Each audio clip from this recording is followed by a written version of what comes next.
ভয় তারা না আল্লাহর প্রেম ছাড়া এই দুনিয়ায় কারো কাছে কোনো কিছু চাই না। আল্লাহুম্মা আর একটু মুহাব্বতে মাওলানা মুহাম্মদ ওয়ালা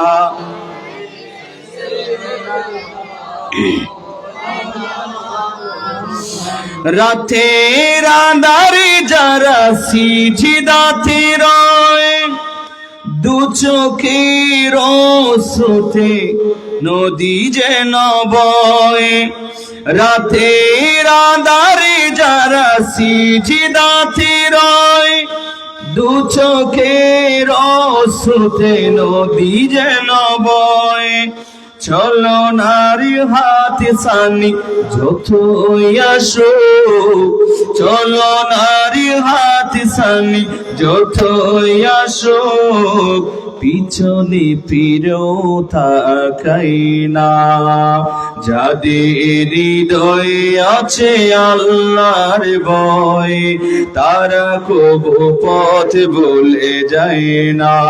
আল্লাহুম্মা সাল্লি মাশাআল্লাহ ওয়ালা আলি সাইয়্যিদিনা। একটু মুহাব্বত নিয়ে নবীর প্রেম ভালোবাসা নিয়ে জবান খুলে একটু দুরূদ শরীফ পড়ুন। সালাতুন ইয়া রাসূলুল্লাহ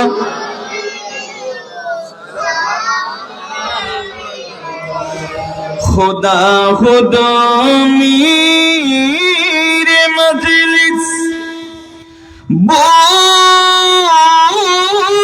اندر لامکا خسرو محمد صلی اللہ علیہ وسلم محمد شمع محفل بود سب جا ایک من بودم صلاة یا رسول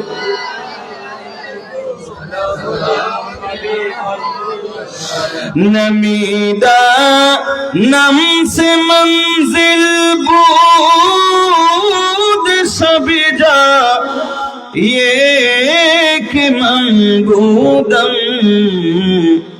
بہر سو رب سے بسمل بود سب جا ایک من بودم صلاة اليوم মাশাআল্লাহ। একটু মুহাব্বত নিয়ে জবান খুলে সকলে আমার সাথে একসাথে সকলে একটু জিকির করেন তো লা ইলাহা লা হক লা ইলাহা লা জুরি লা ইলাহা লা ইলাহা লা ইলাহা লা ইলাহা নমরুদে আগুন জ্বালাইলো ইব্রাহিমকে ফেলাইলো ইব্রাহিমকে ফেলাইলো আগুন হইল ফুলে বাগিচা একটি পশম জ্বলল না লাই ইল্লাল্লাহ لا إله لا إله إلا الله محمد رسول الله صلى الله تعالى عليه وسلم أعوذ بالله من الشيطان الرجيم بسم الله الرحمن الرحيم يا أيها الذين آمنوا اتقوا الله وابتغوا إليه الوسيلة صدق الله المولانا العظيم وبلغنا رسوله النبي الحبيب الكريم مولاي صل وسلم وبارك عليه সকলে আমার সাথে সাথে বলুন এই দুনিয়া ছেড়ে চলে যাব একদিন বাদুর ভেঙে যাবে একদিন আসিব না আমি আর এই ভুবনে কোনদিন আসিব না আমি আর এই ভুবনে কোনদিন এই দুনিয়া ছেড়ে চলে যাব একদিন এই দুনিয়া ছেড়ে মাশাআল্লাহ সবাই পড়েন মাশাআল্লাহ এই দুনিয়া ছেড়ে চলে এই যে বাড়ি গাড়ি ক্ষমতা সবই চলে যাব আমি পরে রবে সবই দুনিয়ার মায়া সব দুনিয়ার মায়া সব চলে যাবে একদিন এই দুনিয়া ছেড়ে চলে যাব একদিন মায়ারি বাদল ভেঙে যাবে একদিন মায়ারি বাদল অবশেষে পরপারে দিতে হবে পাড়ি আন্ধার কবরে রব একাকী আমি আসিব না আমি আর আসিব না মোরা আর এই ভুবনে কোনদিন আসিব না মোরা আর এই ভুবনে কোনদিন এই দুনিয়া ছেড়ে চলে যাব একদিন মায়ারি বাদল ভেঙে যাবে একদিন আসিব না আমি আর এই ভুবনে কোনদিন এই দুনিয়া ছেড়ে চলে যা একদিন মিশে পৃথিবীর মায়ারি বাদন আন্ধার ঘরেতে তুমি প্রিয়জন সব আশা বুকি বেঁধে সব আশা বুকি বেঁধে সাই শুধু তোমাকে এই দুনিয়া ছেড়ে চলে যাব একদিন মায়ারি বাদল ভেঙে যাবে একদিন আসিব না আমি আর আসিব না মোরা আর এই ভুবনে কোনদিন এই দুনিয়া ছেড়ে চলে যাব একদিন মায়াদুল ভেঙে যাবে একদিন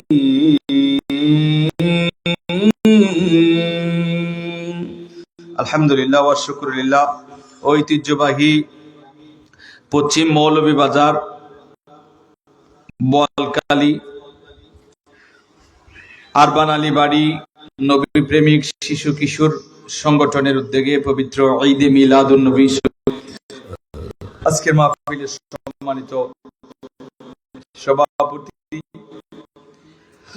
মঞ্চে তশরিফ ফরমায় আমার পূর্বে এতক্ষণ পর্যন্ত নুরানি ইরফানি রোহানি আলোচনা তাকরীর পেশ করেছেন আপনাদের আমাদের সকলেরই শ্রদ্ধেয় প্রাণপ্রিয় খিতাবসর আজিজিয়া মাহবুদিয়া সুন্নিয়া মাদ্রাসার সম্মানিত সিনিয়র মুদারিস মুজাহিদ মিল্লাত হযরতুল আল্লামা জনাব হযরত মাওলানা হাফেজ মাওলানা মুহাম্মদ আব্দুল কুদ্দুস আল কাদরি মাদাজিল মুলাই আলোচনা পেশ করেছেন এরই আগে কলপওয়াজ শাহী জামে মসজিদের সম্মানিত ইমাম খতিব মুজাহিদ মিল্লাত হযরতুল আল্লামা জনাব হযরত মাওলানা হাফেজ মাওলানা মুহাম্মদ আসগর হোসেন আল কাদরি মাদাজিলহুল আলী। আলোচনা পেশ করেছেন হাফেজ মাওলানা সাইফুর রেজা আল কাদরি মাদাজিলহুল আলী। ইমাম খতিব জান্নাতুল মাওয়া শাহী জামে মসজিদ বলকালী চট্টগ্রাম।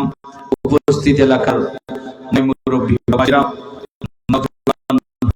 স্কুল কলেজ মাদ্রাসা ইউনিভার্সিটি অধ্যয়নরত আমার ছাত্র ভাইরা, বিশেষ করে খাওয়াতিন মাসতুরাত আবিরা জাহেদা তৈয়বা তাহেরা সাবিরা শাকিরা বাগরা পর্দানশীন পর্দার আড়ালে অবস্থানরত আমার মা ও বোনেরা রহমানি ওয়া রাহমাতুল্লাহ, আসসালামু আলাইকুম ওয়া রাহমাতুল্লাহি তাআলা ওয়া বারাকাতুহু।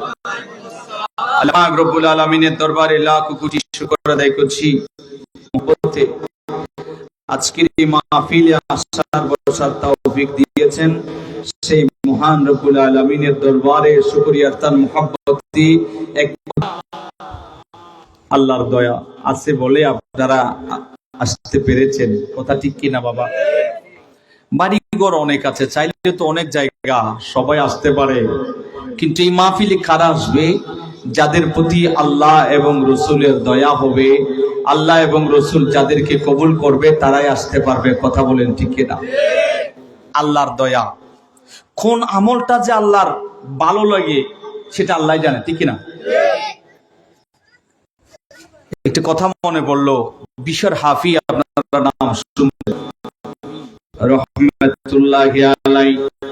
গভীর মনোযোগ বাবাজিরা, বিশর হাফি রহমাতুল্লাহি আলাইহি তিনি প্রথম দিকে যখন আল্লাহর ওলি হয়ে নাই সেই সময়ে তিনি মদ যেই জায়গায় খায় সেই জায়গায় যাইতো, মদ খাইতো। বিশর হাফি বড় আল্লাহর ওলি কেমন হলো জানার দরকার আছে না নাই বাবা? হেদায়েতের মালিককে।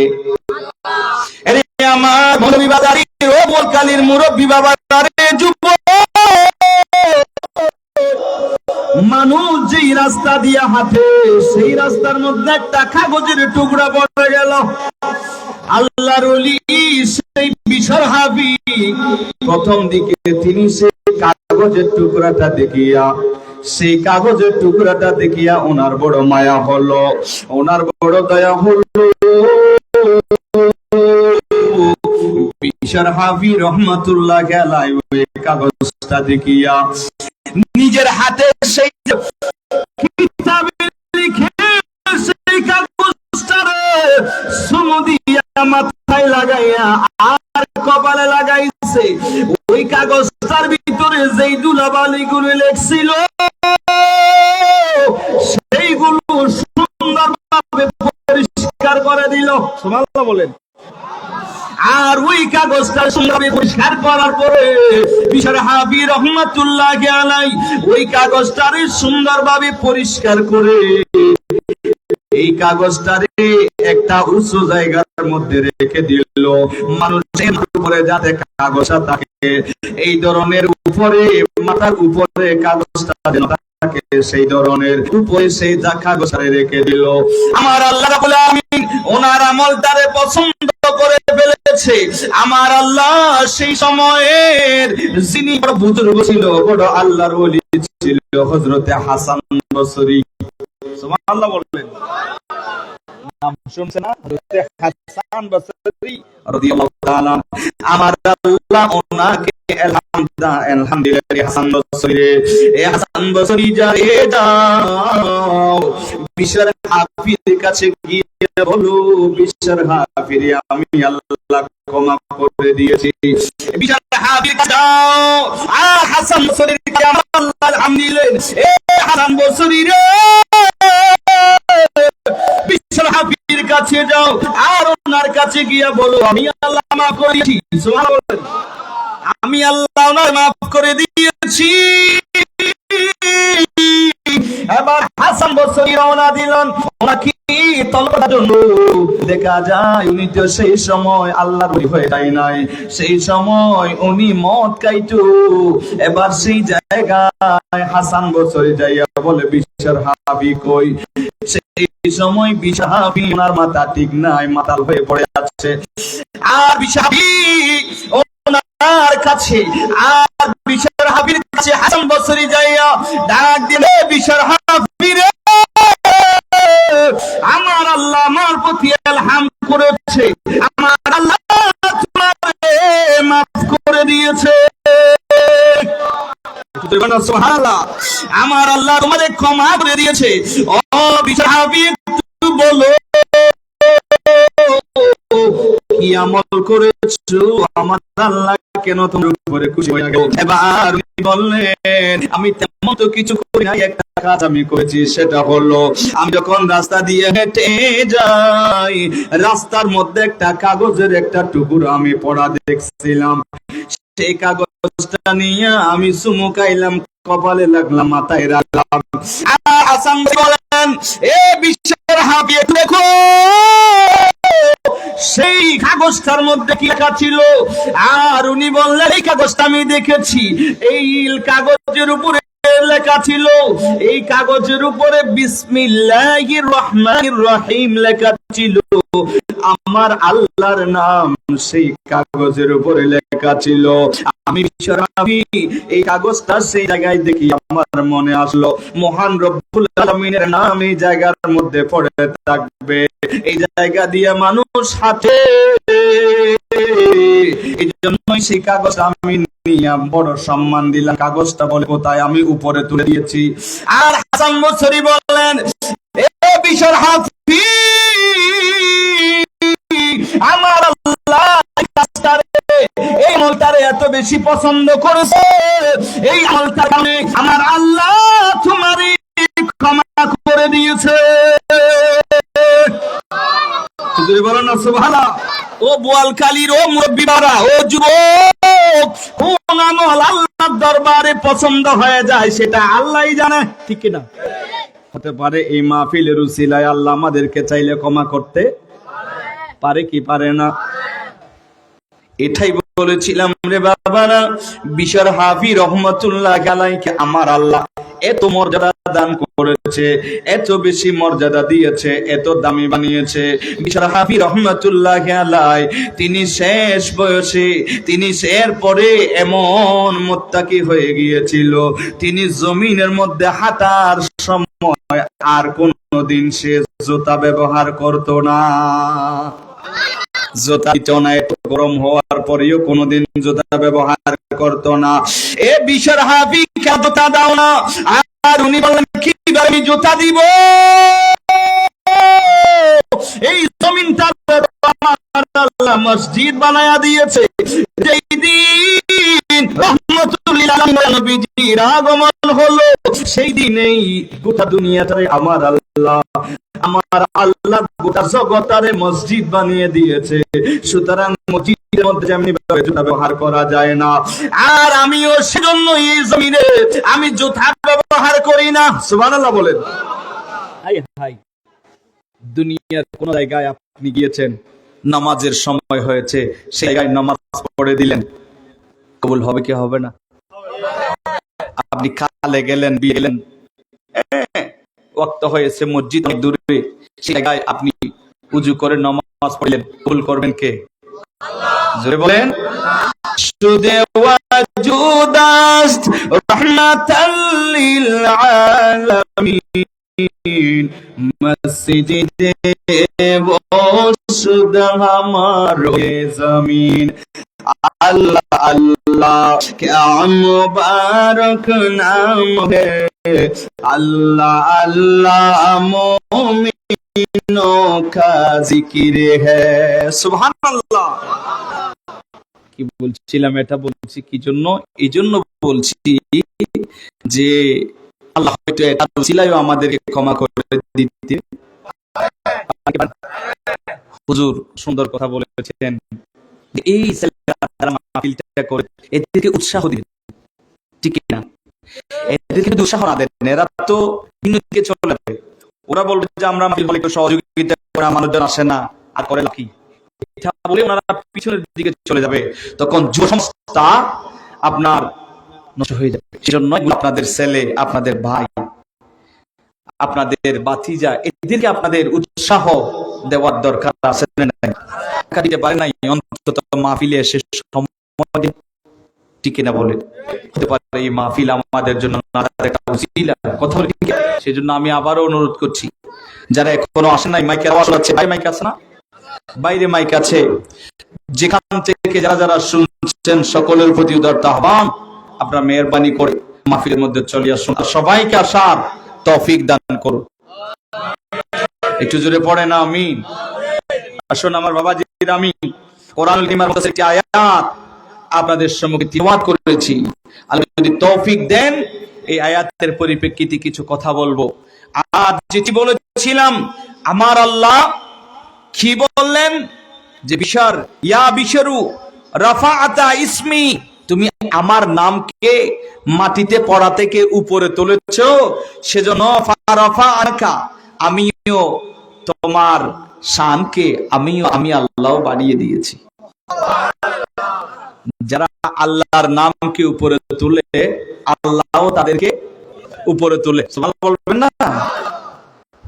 হুজুর পাক বড় পীর আব্দুল কাদের জিলানী তিনি যখন 12 শরীফ পালন করতেন, আমার নবীজির শান ও মান যখন বুলন্দ করছেন, আমার আল্লাহ হুজুর গৌস পাকের শানকে বুলন্দ করে দিয়েছে। সুবহানাল্লাহ, একটু জোরে বলুন সুবহানাল্লাহ। যাই হোক, আল্লাহ সবাইকে আসার বসার তৌফিক দান। একটু জোরে পড়েন আমিন।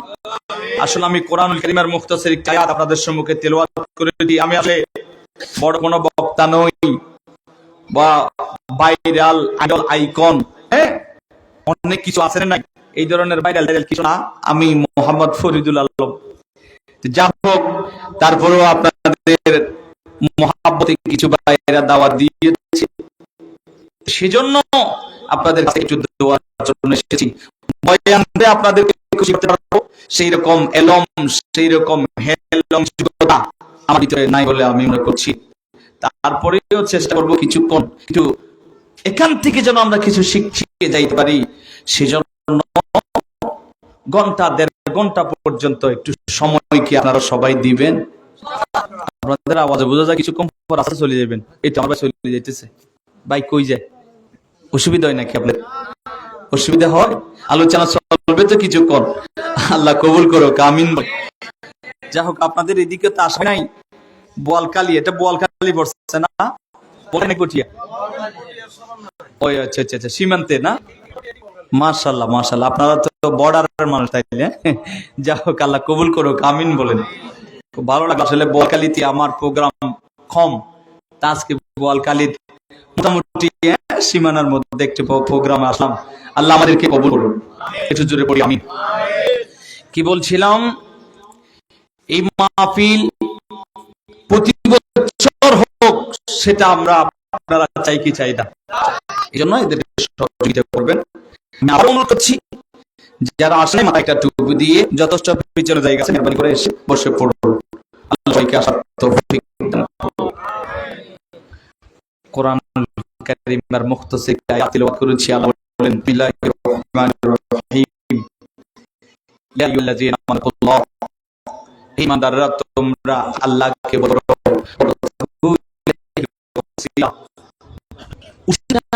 আমরা মানে অনেকে উসিলা মানতে চাই, আমরা বলি আল্লাহ মাজারে গিয়ে কি করি, আল্লাহ রাসূল মাজারের উসিলা আমাকে ক্ষমা করে দেন, ঠিক কি না বলেন? ওনার উসিলা আমাকে মাফ করে দেন, শাইন শাইসির উসিলা আমাকে ক্ষমা করে দেন, এটা আমরা উসিলা হিসেবে আল্লাহর দোয়া করি, ঠিক না বলেন? এটা না জায়েজ নয়, এটা জায়েজ বাবারা। সেজন্য উসিলা নিয়ে যখন দোয়া করে, সেই দোয়াটা কবুল করবেন কে? সেই দোয়াটা কবুল করবেন কে? আল্লাহ সেই দোয়াটা কবুল করবেন। এই জন্য আমরা হুজুর গৌস পাকের উসিলা নিয়ে আমরা দোয়া করি, কথা বলেন ঠিক কিনা? হুজুর গৌস পাকের ক্ষমতা আছে নাই? জোরে বলেন আছে না নাই? হুজুর গৌস পাককে সেই ক্ষমতা দিয়েছেন কে? জোরে বলেন কে? আল্লাহ। সেটা নিজের ক্ষমতা নয়, হুজুর গৌস পাককে সেই ক্ষমতা দিয়েছেন আমার আল্লাহ। একটু জোরে বলেন সুবহানাল্লাহ। কেমন ক্ষমতা হুজুর গৌস পাককে দিয়েছেন? হুজুর গৌস পাক সম্পর্কে ইতিপূর্বে আমার পূর্ববর্তী বক্তারা অনেক কিছু বলেছেন। যা হোক, আমি এত লম্বা বলবো না, সামনে একটু বলবো। হুজুর গৌস পাক বড় পীর আব্দুল কাদের জিলানী, তিনি যখন করতেন সেই দোয়া আল্লাহ কবুল করে নিতেন। বলেন না। বাহাজাতুল আসার কিতাবের মধ্যে আসছে, আবুল হাসান শাহ রহমাতুল্লাহ আলাইহি তিনি বর্ণনা করেন, শেখ সালিহ নামের এক লোক, তিনার একটা খেজুর বাগান ছিল। হুজুর গৌস পাক যখন সেখানে গেলে সেই গাছের মধ্যে কয়েকটা গাছ দেখা গেল, সেইগুলো তিনি কেটে ফেলার জন্য সিদ্ধান্ত নিলেন। হুজুর গৌস পাককে বললেন, হুজুর এই গাছগুলো কেটে ফেলবো কেন? বলে এগুলোর মধ্যে খেজুর আসতেছে না, সেজন্য এগুলো একটু কেটে ফেলা দরকার। এগুলো যেহেতু ফল আসে না, যেহেতু খেজুর ধরে না, এগুলো কেটে ফেলাই ভালো হবে, একটু কেটে ফেলবো। গভীর মনোযোগ। হুজুর গৌস পাক বড় পীর আব্দুল কাদের জিলানীর কথা বলছিলাম। বড় পীর আব্দুল কাদের জিলানী বলেন, এই খেজুর গাছগুলো তুমি কাটি না। বলে হুজুর আমি কি করব? বলে আমি আব্দুল কাদের জিলানীর জন্য এক মশক পানি নিয়ে আসো। সুবহানাল্লাহ বলে, এক বদনা পানি নিয়ে আসো, আমার মতো পানি নিয়ে আসো। আর বড় পীর আব্দুল কাদের জিলানীর জন্য যখন এক মশক যখন পানি আনা হলো, হুজুর গৌস পাক বড় পীর আব্দুল কাদের জিলানী ওই খেজুর গাছের কিনারে আব্দুল কাদের জিলানী সুন্দর করে আব্দুল কাদের জিলানী আর সেই খেজুর গাছের মধ্যে গুড়া ধরে না, খেজুর ধরে না। এই গাছগুলোর কিনারে যাইয়া, এই গাছগুলোর পাশে যাইয়া বড় পীর আব্দুল কাদের জিলানী দুই রাকাত নামাজ পড়ে দিলেন আর আল্লাহর দরবারে দোয়া আর ওই গাছের গায়ে হুজুর পানিগুলো দিলেন আর নফল নামাজ আদায় করছে, আল্লাহর দরবারে দোয়া করে দিলেন। আর দোয়া করার পরে দেখা যায় বড় পীর আব্দুল কাদের জিলানী চলে আসলো বাগান থেকে। এর পরবর্তীতে দেখা যায় সেই বাগানের যে গাছগুলোর মধ্যে গুলো আসতো না, খেজুর ধরতো না। আব্দুল কাদের জিলানী ওযু করার পরে, নামাজ পড়ার পরে সেই গাছগুলো থেকে দেখা যায় শাখা বের হইছে, পাতা বের হইছে। কয়েকদিন পরে দেখা যায় খেজুরও ধরা আরম্ভ হয়েছে। একটু জোরে বলো না সুবহানাল্লাহ। খেজুর ধরা আরম্ভ হয়ে গেল সেই আব্দুল কাদের জিলানীর দোয়া। আর উনি যে ওযু করে নামাজ পড়ে আল্লাহর কাছে দোয়া করেছে, সেই দোয়াটা আল্লাহ রাব্বুল আলামিন এমন ভাবে কবুল করে নিয়েছে, সাথে সাথে ওই গাছগুলো থেকে পাতা বের হলো। শুধু তাই নয়, শুধু পাতা বের হয়েছে তাই না, শুধু তাই না, এমন ভাবে সেই খেজুর ধরাও আরম্ভ হলো। শুধু তাই নয়, দেখা যায় উনি যখন দেখলেন সেই খেজুরগুলো এমন ভাবে ধরলো, যখন বড় বড় খেজুরগুলো নিয়ে আব্দুল কাদের জিলানীর দরবারের মধ্যে চলে এসেছে। বড় পীর আব্দুল কাদের জিলানীর কাছে চলে এসেছে, আব্দুল কাদের জিলানীর কাছে চলে এসেছে, হুজুর গৌস পাকের কাছে চলে আসলো। আর বড় পীর আব্দুল কাদের জিলানী এবার ওনার জন্য হাত বাড়িয়ে আল্লাহর কাছে দোয়া করলো, মালিক ওনার শুধু খেজুরের গাছ নয় রে আল্লাহ, ওনার যে পশুগুলো আছে সেই পশুগুলো থেকে বেশি বেশি যেন দুধ পায় আল্লাহ সেই তৌফিক দান করে দাও। দুধ পাওয়ার জন্য দোয়া করে দিলেন, ওনার রিজিকের জন্য দোয়া করে দিলেন, আর খেজুর বাগানের জন্য দোয়া করে দিল। কিতাবে লেখে আব্দুল কাদের জিলানী দোয়া করতে দেরি উনি বলেন এর পরবর্তীতে আমার আল্লাহ বাড়িয়ে দিয়েছে। একটু বলুন সুবহানাল্লাহ। হাই হাই হাই, আব্দুল কাদের জিলানী ইবাদত না করে বলি হয়েছে না, দারাস্তুল ইলমে হাত্তা সিরতু কুতুবান, তিনি ইলম অর্জন করতে করতে করতে করতে তিনি কুতুব হয়েছিলেন। একটু কি জোরে বাজাবে সুবহানাল্লাহ? High hi high. বুজুর্গ সবাক বড় পীর আব্দুল কাদের জিলানী এত বেশি ইবাদত করো, শয়তান বড় নারাজ হয়ে যাচ্ছে, শয়তানের মাথা ঠিক নাই। শয়তান বলে এইভাবে ইবাদত বন্দেগী করতে আছে আব্দুল কাদের জিলানী। শয়তান কি ইবাদতের পক্ষে না বিপক্ষে? জোরে বলে। শয়তান চায় না মানুষটা ইবাদত বন্দেগী বেশি করুক। শয়তান হঠাৎ করে দেখা গেল উপরে ছায়ার মতো হয়ে উপরে এসে আব্দুল কাদের জিলানীকে ডিস্টার্ব করবার জন্য চলে আসলো। ডাক দিলেন, এ আব্দুল কাদের, এ আব্দুল কাদের,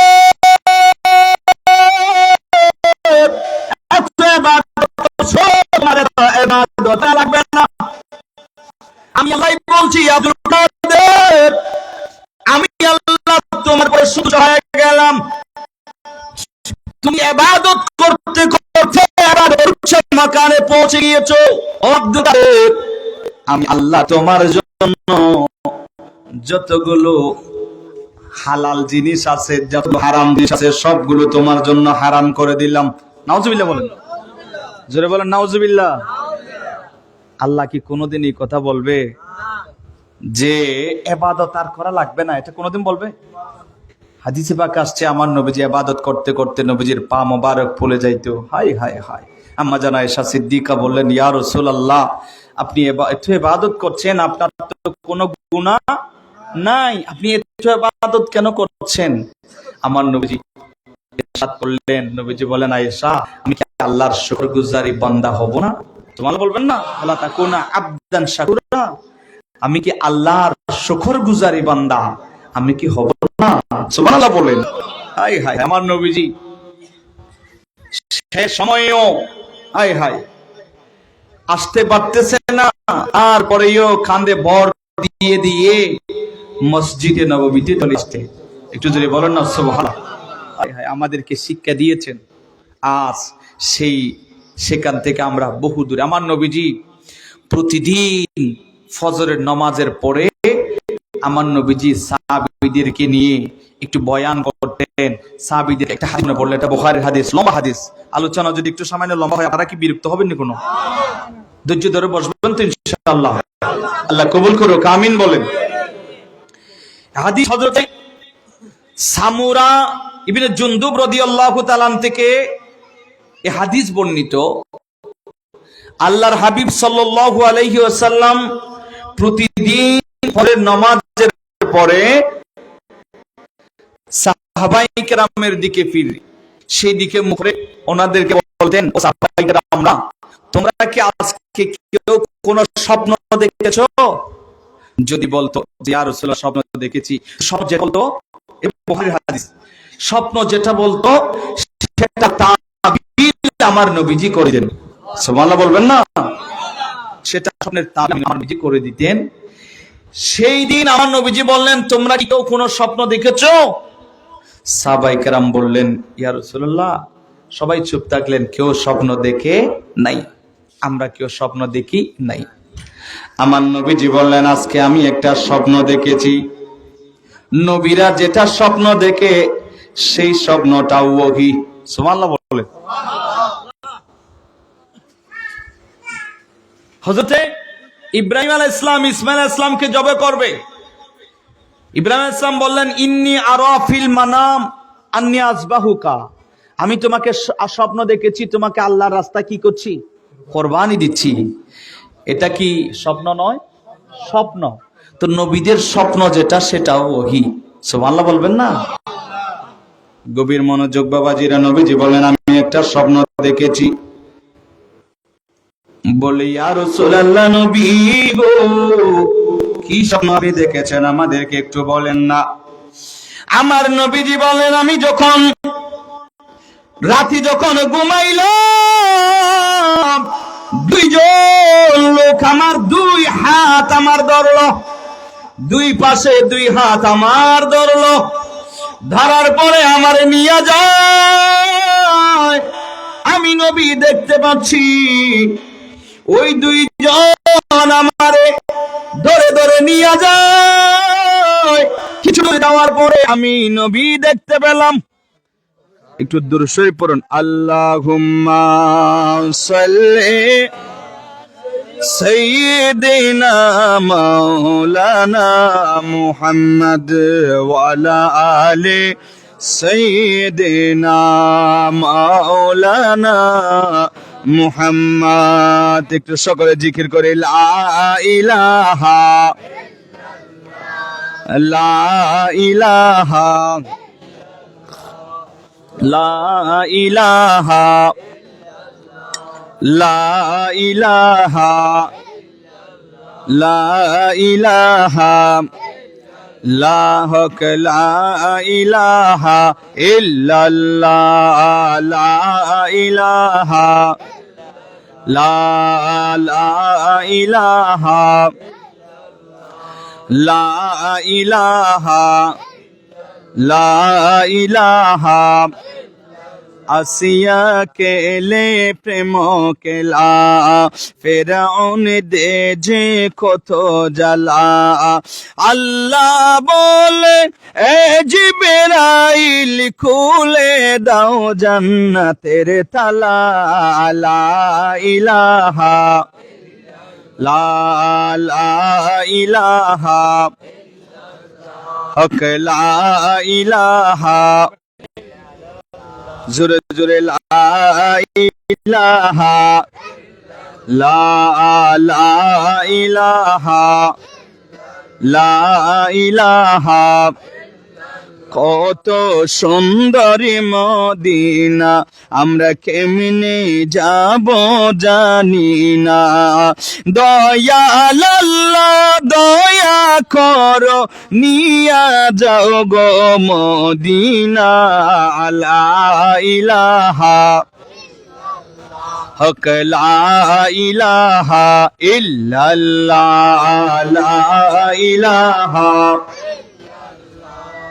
লা ইলাহা ইল্লাল্লাহ লা ইলাহা ইল্লাল্লাহ মুহাম্মাদুর রাসূলুল্লাহ সাল্লাল্লাহু তাআলা আলাইহি ওয়াসাল্লাম। কি বলছিলাম? হযরত সামুরা ইবনে জুনদুব রাদিয়াল্লাহু তাআলা আনহুর হাদিস বলছিলাম। আমার নবীজি বলেন, সাহাবীরা রে, আমি নবীজি একটা স্বপ্ন দেখেছি। সুবহানাল্লাহ পড়বেন না? আমি নবী একটা স্বপ্ন দেখেছি। ও মায়ার নবী গো, কি স্বপ্ন আপনি দেখেছেন? আমার নবী বলেন, সাহাবীরা রে,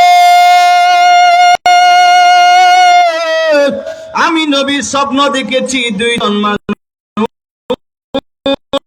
আমার দুই হাত ধরে আমারে নিয়ে যায়। একজন মানুষকে ওনার মাথা থেকে ডাইরেক্ট ওনাকে দুই টুকরা করে দেওয়া হচ্ছে। ওই মানুষটারে এমন ভাবে লোহার করত দিয়া কাটা হচ্ছে, এইদিকে শেষ হয়ে যায়, আবার ওইদিকে জোড়া লেগে যায়, ওই দিকে আবার ভালো হয়ে যায়, আবার ওনাকে কাটে। এইভাবে ওই মানুষটাকে আযাব দেয়। ওনারা দুইজনকে আমি বললাম, আমার নবীজি বললেন, আমি দুইজনকে বললাম কেন এই মানুষটারে এবার কেন আযাব দেওয়া হয়? আর ওনারা বললেন, ইয়া রাসূলুল্লাহ, নবী গো, আর একটু সামনের দিকে যান, আর একটু সামনের দিকে বাড়ান, আর একটু সামনের দিকে যান। নবীজি বলেন, আমাকে আর একটু সামনের দিকে নিয়ে যাওয়া হলো। আর সামনের দিকে যখন আমি গেলাম, এবার আমি নবী দেখতে পাইলাম। নবীজি বলেন, আমি দেখতে পেলাম বিশাল বড় একটা লোহা, বিশাল বড় একটা লোহার শাবক লইয়া একজন মানুষকে সোয়াইয়া ওই মানুষটাকে এমন ভাবে মাথায় আঘাত করলো, ওনার মাথাটা ফেটে গেল, ওই যে মগজগুলো থেকে দূরে চলে গেল, এমন ভাবে আযাব দেওয়া হলো। আর এমন ভাবে আযাব দেওয়া হয়, নবীজি বলেন আমি জিজ্ঞাসা করলাম এরা কেন, এই মানুষটাকে কেন এইভাবে আযাব দেয়? আর ওনারা কিছু বললেন না, বলে ইয়া রাসূলুল্লাহ আর একটু সামনে চলুন। সুবহানাল্লাহ বলেন। নবীজি বলেন আমাকে আর একটু সামনে নিয়ে যাওয়া হলো। আর একটু সামনে যখন গেলাম, এবার দেখতে পেলাম একটা বিশাল একটা কুণ্ডুল, একটা গর্ত। সেই পাথরের গর্তের ভিতরে দেখলাম মহিলা এবং পুরুষ সেই গর্তের ভিতরে ফেলাইয়া চতুর্দিকে আগুন জ্বালিয়ে দেওয়া হলো। এর মুরব্বী বাবারা ও যুবক, আর আমার নবীজি বললেন আমি নবী দেখতে পেলাম ওনাদেরকে এমন ভাবে আগুন জ্বালিয়ে দেওয়া হলো, ওনারা সেই জায়গা থেকে উঠতে পারি না। ওনাদেরকে মনে হলো বিশাল একটা বড় ডেকসির ভিতরে ওনাদেরকে ফেলাইয়া আগুন জ্বালিয়ে দেওয়া হলো। আর আমার নবী বললেন আমি জিজ্ঞেস করলাম এরা কারা, কেন এত কঠিন শাস্তি পাচ্ছে? এবার ওনারা বললেন নবী গো আর একটু সামনের দিকে যান, আর একটু সামনে যান। এবার আমার নবী আর একটু সামনে যখন গেলেন, এবার দেখতে পেলেন বিশাল বড় একটা রক্তের একটা নদী। সেই নদীর ভিতরে, নদীর মধ্যে কতগুলো মানুষকে ফেলাইয়া সেই রক্তের নদীর মধ্যে ওই মানুষগুলোরে ফেলাইছে। আর নদী থেকে উঠতে চাইলে ওনাদেরকে মেরে সেই রক্তের নদীর মধ্যে ফেলাইয়া দেয়। আর সেই জায়গা থেকে তারা উঠতে পারে না, কিন্তু তারা উঠতে চায়, তাদেরকে উঠতে দেওয়া হয় না, মেরে মেরে তাদেরকে সেই রক্তের নদীর মধ্যে ফেলে দেওয়া হয়। আমার নবী বললেন এরা কারা, কেন এভাবে ওনাদেরকে শাস্তি দেওয়া হয়? শেষ পর্যন্ত বললেন ইয়া রাসূলুল্লাহ আর একটু সামনে চলুন। আর একটু সামনে যখন গেল, আমার নবীজি দেখলেন একজন বয়স্ক মানুষ একটা গাছের গোড়ায় চেয়ারের মধ্যে বসে আছে, আর ছোট ছোট ছেলেরা ওনার সামনে সুন্দরভাবে খেলতেছে। নবী জিজ্ঞেস করলেন এরা কারা? বলে ইয়া রাসূলুল্লাহ আর একটু সামনে চলুন। নবীজি আর একটু সামনে গেলেন। সামনে যাওয়ার পরে আমার নবীজি বললেন আর একজন লোককে দেখলাম, সে শুধু আগুন জ্বালাইতেছে, শুধুই আগুন জ্বালাইতেছে। নবী জিজ্ঞেস করলেন একে? ওনারা দুইজন বললেন ইয়া রাসূলুল্লাহ আর একটু সামনে চলুন। নবীজিকে আরেকটু সামনে যখন নিয়ে যাওয়া হলো, নবীজি সুন্দর সুন্দর কতগুলো সুন্দর ঘর দেখলো। আর আমার নবীজি বললেন এই ঘরগুলো কার? ওনারা বললেন ইয়া রাসূলুল্লাহ নবী গো, এই ঘরগুলো হলো দুনিয়ার জমিনে যারা ঈমানদার মুমিন বান্দা যারা, আমার আল্লাহ এই সুন্দর ঘরগুলো আমার আল্লাহ দুনিয়ার জমিনের মুমিন বান্দার জন্য আল্লাহ রেখেছে। একটু জোরে বলেন না সুবহানাল্লাহ। মুমিন হয়ে দুনিয়ার জমিন থেকে যাইতে পারলে ফায়দা আছে না নাই? জোরে বলেন বাবা, আছে না নাই? যারা দুনিয়ার জমিনে এই জবানটারে যারা হেফাজত করবে গীবত থেকে, চগলখুরি থেকে, এই জবানটারে যারা হেফাজত করতে পারবে, ওই ধরনের মানুষগুলোকে আমার আল্লাহ সেই ঘরগুলোরে দান করবে। এবার আমার নবীজি জিজ্ঞেস করলেন এতক্ষণ পর্যন্ত আপনারা আমাকে অনেক কিছু দেখাইলেন, বলি ইয়া রাসূলুল্লাহ আমাদের পরিচয় দিচ্ছি। এবার ওনারা দুইজনের পরিচয় দিলেন, বলে ইয়া রাসূলুল্লাহ আমি হলাম জিবরাইল আর ওনার নাম হলো মিকাইল। একটু জোরে বলো না সুবহানাল্লাহ। আমরা দুইজন ফেরেশতা বলে আমাদেরকে দেখাইলেন যে একজন মানুষকে দুই টুকরা করে দেওয়া হচ্ছে আগুনের করত দিয়া, লোহার করত দিয়া, ওই মানুষটারে যে করত দিয়া যে দুই টুকরা করে দেওয়া হচ্ছে, এই মানুষটার কি অপরাধ বলো? এই মানুষটারে লোহার করত দিয়ে কেন এইভাবে শাস্তি দেওয়া হলো? আর আমার নবীজি জিজ্ঞাসা করার পরে আর জিবরাইল বললেন নবী গো, এই মানুষটা দুনিয়ার জমিনে এই জবান দিয়ে মিথ্যা কথা বলতো, ঠিক না? মিথ্যা কথা বলে নেওয়ালা মানুষ আমাদের দেশে আপনাদের আওয়াজে বোঝা যায় আপনাদের এদিকে নাই। না, আপনাদের এদিকে নাই বাবা, এগুলো অন্যদিকে আছে। আপনারা ভালো কি বলেন, আছে নাকি? চায়ের দোকানে যাই যাই গিবত করে, গিবত না করলে, চগলকুরি না করলে ফেড়ে বাদ যায় না। আসেনিও মুসা কলিমুল্লাহর কাছে সবাই গিয়ে বললেন, উম্মতরা গিয়ে বললেন, ও আল্লাহর নবী মুসা কালিমুল্লাহ, আল্লাহর দরবারে একটু দোয়া করেন না। বলে কি জন্য? বলে বৃষ্টি হয় না, বৃষ্টি হওয়ার জন্য। মুসা কালিমুল্লাহ আল্লাহর দরবারে দোয়া করার জন্য ময়দানে চলে গেল। ও দয়ার মালিক, মানুষের ফসল হয় না, সব ফসলগুলো নষ্ট। ও আল্লাহ, বৃষ্টির বড় প্রয়োজন, আল্লাহ বৃষ্টি দিয়া দাও। আল্লাহর দরবারে ফরিয়াদ করলেন। আমার আল্লাহ বললেন, ও মুসা কালিমুল্লাহ রে, বৃষ্টি হবে না কারণ হইল একটা, যাদেরকে নিয়ে দোয়া করো সেই দোয়া করনেওয়ালা মানুষগুলোর মধ্যে একজন মানুষ আছে, ওই মানুষটা কবুল হয় না। ও দয়ার মালিক, সেই মানুষটার কি কারাবাস কেন কবুল হয় না? আল্লাহ ডাক দিলেন, মুসা ওই মানুষটা দুনিয়ার জমিনে গীবত আসেনি, গীবত করনেওয়ালা মানুষ আসেনি।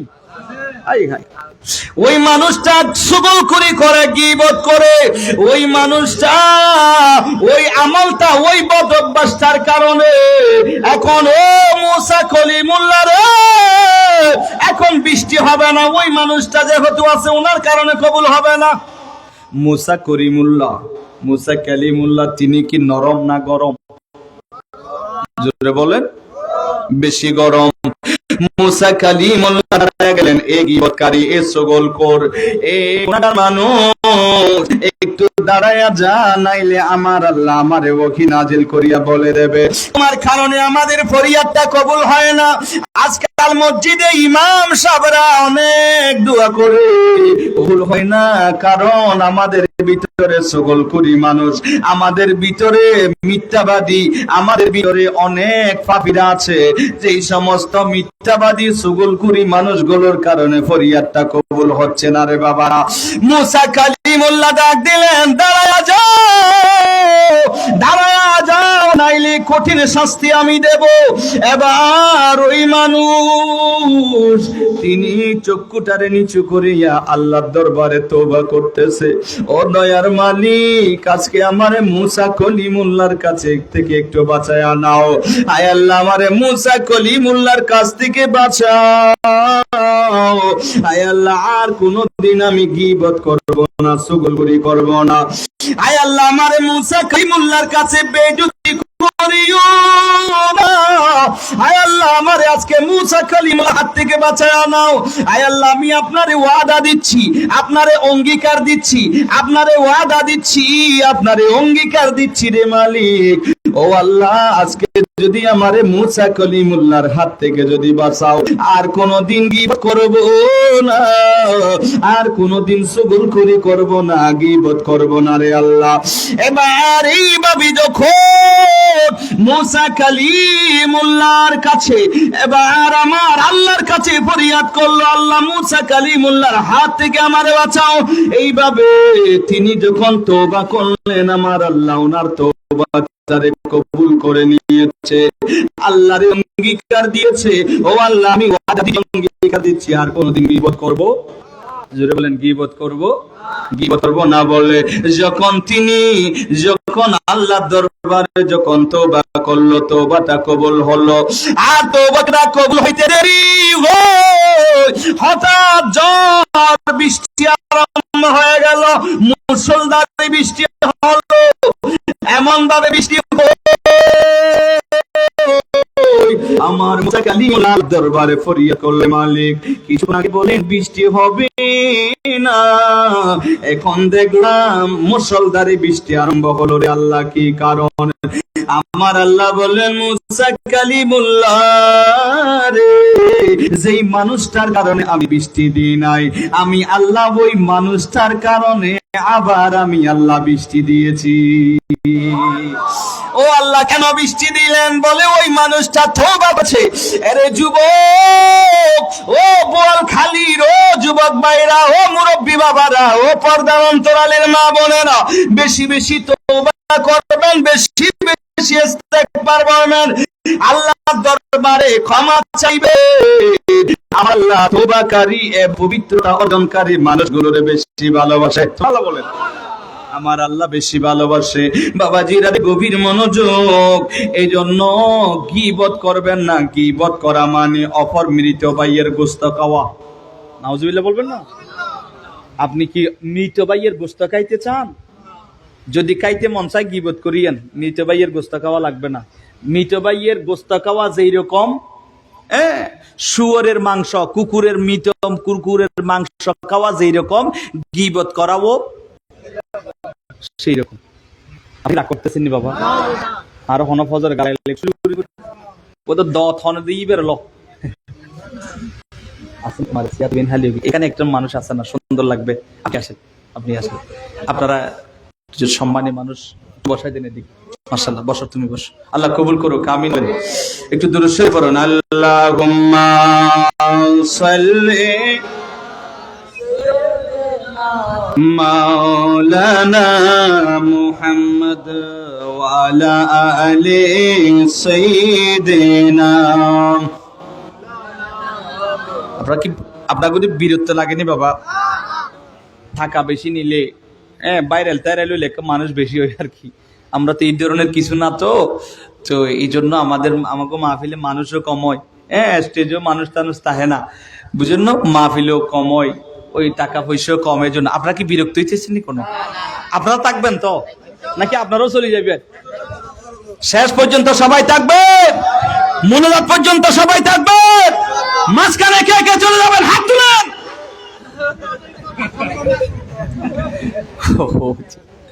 কি চালাক মানুষ, তুলে দিছে কয়জন? না না না বলছি, যাব না বলছি।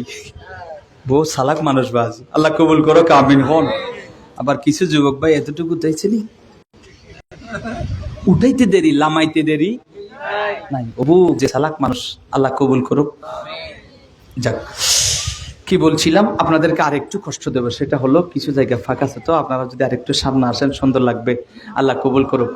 একটু সামনের দিকে আসুন, কিছু ভাইরা আসতেছে। মাশাআল্লাহ, আমার মনে হয় আমার মা বোনেরা কিছু ভাইদেরকে, বাবাজিদেরকে পাঠাইছে। আল্লাহ মা বোনদেরকে কবুল করুক। সকলে পড়ি আমিন। একটু দুরূদ শরীফ পড়ুন। আল্লাহুম্মা সাল্লি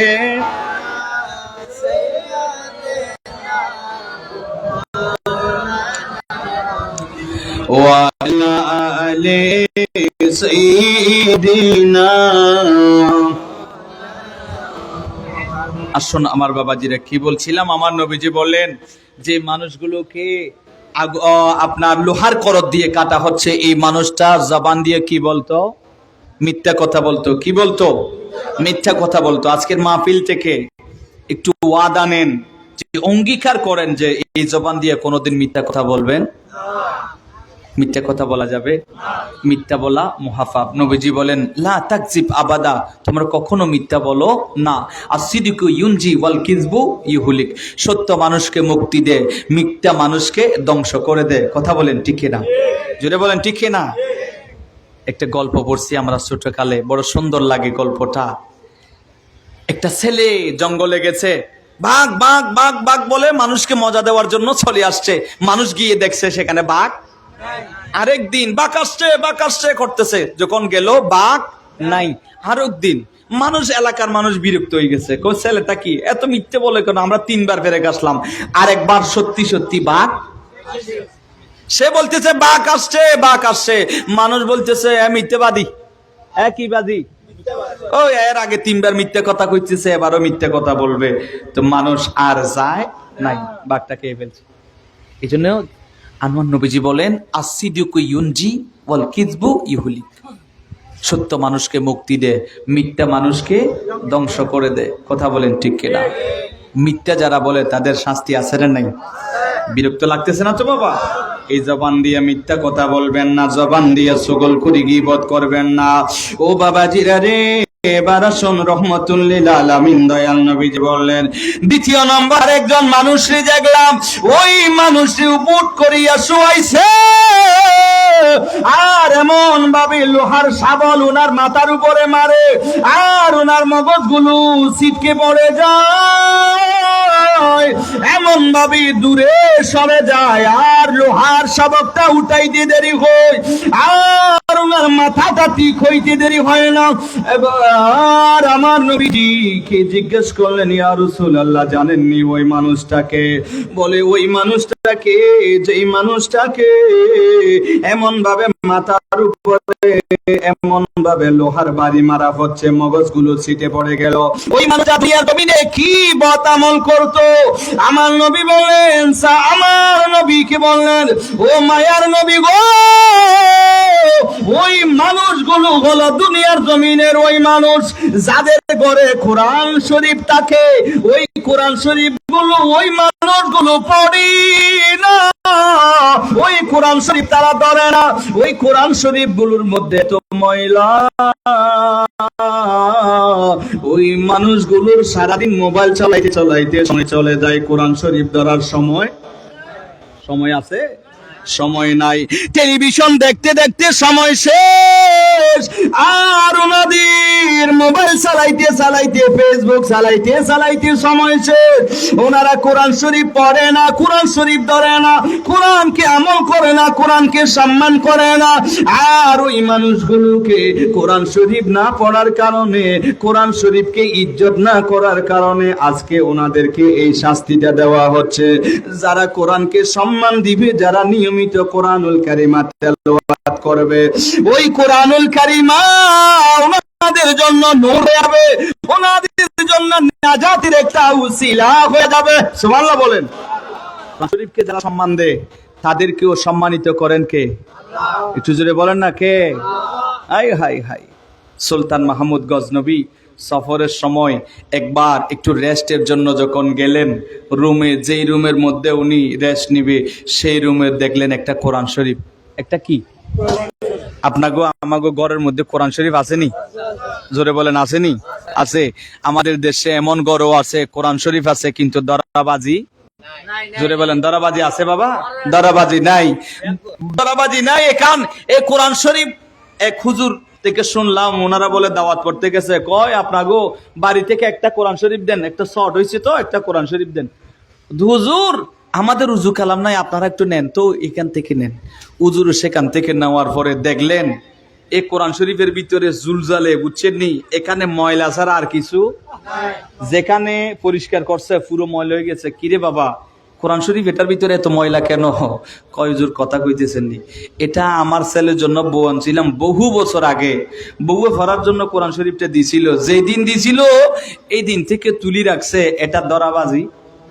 হুজুর, কোরআন শরীফ দরিবের সময় কই? সারাদিন ফেসবুক চালানোর সময় নাই, ঠিক না? নাটক দেখতে দেখতে সময় নাই, সময় আরো কভার হয় না। হ্যাঁ, কোরআন শরীফ পড়ার সময় কই? তো জুলজালে ময়লা না হয়ে কি হবে? আমাদের দেশের এই হলো অবস্থা। কথা বলেন ঠিক কিনা? এই জন্য অনুরোধ করবো, মা বোনেরা যারা শুনছেন, মা সকালবেলা উঠে একটু উজু কালাম করে নামাজ পড়ে যতটুকু পারেন একটু কোরআন কারিমাটা তেলাওয়াত করবেন। কথা বলেন ঠিক কিনা? যেই ঘরে সকালে কোরআন তেলাওয়াত হয়, সেই ঘরে রহমত দেন কে? জোরে বলেন, কে? যেই ঘরে কোরআন তেলাওয়াত হয় সেই ঘরে আল্লাহর রহমত হয়, যেই ঘরে কোরআন তেলাওয়াত হয় সেই ঘরে বরকত হয়, যেই ঘরে কোরআন তেলাওয়াত হয় সেই ঘরে আল্লাহ রাব্বুল আলামিন রিজিকে ফারাগত করে দেয়। সুবহানাল্লাহ বলেন। কোরআন শরীফ তেলাওয়াত করার দরকার আছে না নাই? সুলতান মাহমুদ গজনবীর কথা বলছিলাম। সুলতান মাহমুদ গজনবী রাহমাতুল্লাহি আলাইহি, এবার তিনি কি করলেন? আমি এই রুমে থাকবো, এই রুমের মধ্যে এই কোরআন শরীফটা আছে, আর আমি এই রুমের মধ্যে কিভাবে ঘুমাইবো? এই কথা বলে তিনি কোরআন শরীফটা অন্য রুমে নিয়ে গেল। এবার অন্য রুমে যখন নিয়ে গেলেন, এবার তিনি সেই রুমের মধ্যে শুইবে। হঠাৎ আবার মনে আসলো, আমি বাদশাহ, এই সুলতান মাহমুদ গজনবী এই রুমের মধ্যে থাকবো বলে কোরআন শরীফটারে অন্য রুমের মধ্যে নিয়ে গেলাম। আমার কারণে কোরআন শরীফটাকে আমি অন্য রুমে নিয়ে গেলাম, এটা তো বড় বেয়াদবি হলো। এই কথা বলে হঠাৎ আবার তিনি আবার সেখান থেকে উঠে আবার কোরআন শরীফটা নিয়ে আবার আগের জায়গায় কোরআন শরীফটা রাখলেন। তিনি সেই জায়গায় আর থাকলেন না, কোরআন শরীফটারে সম্মানের জন্য সেই জায়গায় আবার রেখে দিল। এই কোরআন শরীফ শরীফটারে সম্মান দিয়েছে, আমার আল্লাহ রব্বুল আলামিনের ওনার আমলটা আমার আল্লাহর বড় পছন্দ হয়ে গেল। কোরআন শরীফটারে সম্মান দেওয়াটা আল্লাহ রাব্বুল আলামিনের পছন্দ হয়ে গেল। আমার আল্লাহ রাব্বুল আলামিন ওনারে ক্ষমা করে দিলেন। সুলতান মাহমুদ গজনবী যখন ইন্তেকাল করলো, আর এক বুজুর্গ ওনারে স্বপ্ন দেখছেন, সুলতান মাহমুদ গজনবী দামি পোশাক পরিয়া সুলতান মাহমুদ গজনবীও ফুলের মাঝখানে, ফুল বাগানের মাঝখানে হাঁটাহাঁটি আরম্ভ করলো। জান্নাতের একটা সুন্দর বাগানের মাঝখানে সুলতান মাহমুদ গজনবী হাঁটে। আর জিজ্ঞাসা করলেন, ও সুলতান মাহমুদ গজনবী, আপনি ইন্তেকাল হলেন, কেমন আছেন? সুলতান মাহমুদ গজনবী রহমাতুল্লাহি আলাইহি বলেন, আমি বড় ভালো আছি, আমার আল্লাহ আমারে ক্ষমা করে দিয়েছে। বলে কি জন্য ক্ষমা করে দিয়েছে? বলে আমি একদিন কোরআন শরীফটারে সম্মান দিয়েছিলাম, আর আমি প্রায় সময় কোরআন শরীফটা তেলাওয়াত করতাম, কোরআন শরীফে বেশি সম্মান দিতাম, আর ওই কোরআন শরীফটারে সম্মান দেওয়ার কারণে আমার আল্লাহ রাব্বুল আলামিন আমারে মাফ করে দিয়েছে। কোরআন শরীফটারে যদি আপনি আমিও সম্মান দিয়ে আমাদেরকেও মাফ করতে পারে কি পারে না? জোরে বলেন, পারে কি পারে না?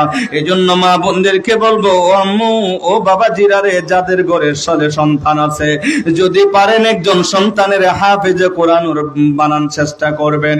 একজন সন্তানের হাফেজে কোরআন, বড় আলেম হক্কানি রব্বানি বানানোর চেষ্টা করবেন। ওই সন্তানটা কোরআন পড়বে, কোরআনটা মুখস্থ করবে, ওই সন্তানের কারণে আমার আল্লাহ আপনারে ক্ষমা করে দিতে পারে কি পারে না? জোরে বলেন, পারে কি পারে না? এই জন্যই বাবাজিরা বলছিলাম, আমার নবীজি বললেন, এই মানুষটা এইভাবে আঘাত করার কারণ হলো এই মানুষটা এই মানুষটা কোরআন মোতাবেক আমল করতো না। আমার নবী এবার বললেন, এর পরে দেখলাম কিশোর ডেকসির ভিতরে নারী পুরুষকে ফেলাইয়া সেই জায়গায় যে আগুন জ্বালাইয়া দেওয়া হলো, সেটা কি জন্য হলো? বলে এটা এই জন্য হয়েছে, এই মানুষগুলো দুনিয়ার জমিনে ওনারা গুনাহগার ছিল, পাপী ছিল। বলে কি গুনাহ করেছে? বলে ওনারা দুনিয়ার জমিনে ওনারা জেনার মধ্যে লিপ্ত হয়েছিল, জেনার মধ্যে লিপ্ত হয়েছিল। আরে যুবক, দুনিয়ার জমিনে যারা, যেই সমস্ত নারী পুরুষ দুনিয়ার জমিনে জেনার মধ্যে লিপ্ত হয়ে যাবে, জেনার মধ্যে লিপ্ত হয়ে যাবে, আর ওই মানুষগুলো রে, ওই জেনাকারী নারী হোক পুরুষ হোক, ওনাদেরকে আমার আল্লাহ এমন একটা ডেকসির মধ্যে ফেলাইয়া নিচে আগুন জ্বালাইয়া দেওয়া হবে। নবীজি বললেন, আমি দেখলাম ওনাদেরকে এমন ভাবে আগুন জ্বালাইয়া দেওয়া হয়, আর ওনারা সেখান থেকে উঠতে চাই, উঠতে পারি না, এত চেষ্টা করে উঠতেই পারে না, এত চেষ্টা করে উঠতেই পারে না, এমন ভাবে আযাব ওনাদেরকে দেওয়া হয়। এরা কারা? বলে এরা হলো দুনিয়ার জমিনে জেনাকারী। নাউজুবিল্লাহ বলে, যারা জেনা করে এদের শাস্তি আছে না নেই? জরিমানা আছে না নাই? এগুলো থেকে আমাদের ঈমান আমলকে আল্লাহ হেফাজত করো। আর একটু জোরে বলেন। গভীর মনোযোগ বাবাজিরা, আজকের মাহফিল থেকে শিক্ষা নেন। আমরা কোনোদিন অন্যায় কাজের মধ্যে লিপ্ত হব না, কোনোদিন মিথ্যা কথা বলবো না, জবানটারে, লজ্জাস্থানটারে হেফাজত করব। আমার নবীজি বলেন, দুনিয়ার জমিনে যারা লজ্জাস্থান এবং জবান, এই দুইটা জিনিস হেফাজত করবে, আমার নবী বলেন, এদের জন্য আমি জান্নাতের জিম্মাদারি হয়ে যাব। সুবহানাল্লাহ বলেন। জান্নাতের নবী জিম্মাদারি হয়ে যাবে। চতুর্থ নম্বর, আমার নবীজি বলেন, আরেক শ্রেণীর মানুষকে দেখলাম তাদেরকে এক শ্রেণীর মানুষকে দেখলাম, তারা রক্তের আগুনের মধ্যে তাদেরকে ফেলানো হলো, ফেলাইয়া তাদেরকে এমন ভাবে শাস্তি দেওয়া হয়, মানুষগুলো ওই রক্তের নদী থেকে উঠতে পারে না, তাইলে মেরে ওনাদেরকে আবার নদীর মধ্যে দেওয়া হয়, আবার নদীতে ফেলে দে। আমার নবীজি জিজ্ঞেস করলেন, এরা কি অপরাধ করতো দুনিয়ার জমিনে? আর জিবরাইল বললেন, ইয়া রাসূলুল্লাহ, দুনিয়ার জমিনে এরা একটা অপরাধের মধ্যে লিপ্ত হয়েছে। এরা আজকে পচা রক্তগুলো খাওয়ার কারণ তারা দুনিয়ার জমিনে সুদ খাইতো। কি খাইতো? সুদ হালাল না হারাম? জোরে বলেন। হারাম। হায় হায় হায়, আমাদের দেশে সুদখোর নাই? আসেনিও? আসেনি? সুদখোরের শাস্তি আছে না নাই? আছে। আমার নবীজি বলেন, যারা সুদ খায় দুনিয়ার জমিনে, যারা সুদ খাইবে এদেরকে ফসার রক্তগুলো এদেরকে খাওয়াইবে। নাউজুবিল্লাহ বলেন। এবং যারা মদ খায় নেওয়ালা মানুষও আমাদের দেশে মদ গাঁজা ইয়াবা টেবেলায় যা আসেনিও? কেউ যদি হাদিসে পাক আসছে, কোন মানুষ যদি 1 গ্লাস যদি মদ খায়, ওনারে 1 গ্লাস দুর্গন্ধযুক্ত ফুঁস খাওয়াইয়া দেওয়া হবে। নাউজুবিল্লাহ বলেন না। দুনিয়ার জমিনে কেউ যদি বলে যে তোমারে 5 লাখ টাকা দেব, তুমি 1 গ্লাস দুর্গন্ধযুক্ত ফুঁস এগুলো খাবে? High hi high. আর যাদেরকে শাস্তি দেবে, খাওয়াবে, এগুলো দুনিয়ার ফুঁস না, এগুলো জাহান্নামীদেরকে শাস্তি দেওয়ার পরে এক প্রকার ফুঁস বের হবে, খুবই দুর্গন্ধ। সেই দুর্গন্ধওয়ালা ফুঁসগুলো তাদেরকে খাওয়াইয়া দেওয়া হবে। নাউজুবিল্লাহ বলে। এই জন্য মাইকের মারফতে বিভিন্ন জায়গা থেকে শুনছেন, কারো যদি এই ধরনের অভ্যাস থাকে, আমি কদমে হাত রেখে বলবো, যুবক ভাই, সেখান থেকে ফিরে আসুন। তুবু ইলাল্লাহি তাওবাতান নাসুহা, আল্লাহর কাছে তওবা করুন। কবুল করার মালিককে, ক্ষমা করে দেওয়ার মালিককে। ইন্নাল্লাহা ইয়াগফিরুয যুনুবা জামিআ, আল্লাহর কাছে তওবা করুন, দেখবেন আমার আল্লাহ আপনার সমস্ত গুনাহগুলোকে মাফ করে দিবে। কথা বলেন ঠিক কিনা? এই জন্য তওবা করুন, সেগুন থেকে ফিরে আসুন। যারা মদ গাঁজা খাবে তাদের জবানে কোনোদিন হাউজে কৌসারের পানি পাবে না। হাউজে কৌসারের পানি আমরা খাইতে চাই কি চাই না? কোরআনুল কারীমায় আসছে, ইন্না আতাইনাকাল কাউসার। হাউজে কৌসার পানি যেটা, সেটা হবে দুধের চাইতে আরো বেশি সাদা। সুবহানাল্লাহ বলেন। মধুর চাইতে আরো বেশি মিষ্টি এবং বরফের মতো ঠান্ডা। এই পানিগুলোর নাম হলো হাউজে কৌসারের পানি। দুনিয়ার জমিনে বৈশাখ মাসে একবার পানি খাইলে কিছুক্ষণ পর আবার পানি খাইতে মন চায়, কিন্তু হাউজে কৌসারের পানি কেউ যদি একবার পান করে আর জিন্দেগিতে ওনার পিপাসা লাগবে না। এটাই হলো হাউজে কৌসারের পানি। আমার নবীজি বলেন, আমি হাউজে কৌসারের পানি খাওয়াইয়া দেব আমার উম্মতদেরকে। আরে আমার বোয়ালখালীর ও মুরব্বী বাবার, আরে যুবক ভাই, যদি হাউজে কৌসারের পানি যদি নবীজির হাত থেকে, যদি নবীজির হাত মোবারক থেকে যদি খাইতে মন চায়, তাহলে মদ গাঁজা ইয়াবা এইগুলো ছেড়ে দাও। কারণ এই জবান দিয়া যারা মদ গাঁজা খাইবে তারা কোনোদিন হাউজে কৌসারের পানি পাবে না রে বাবারা। এই জবানটা পবিত্র, এই পবিত্র জবানটারে অপবিত্র করবেন না অপবিত্র খাবার গুলো খাইয়া। এই অপবিত্র করবেন না জবানটারে রে যুবক।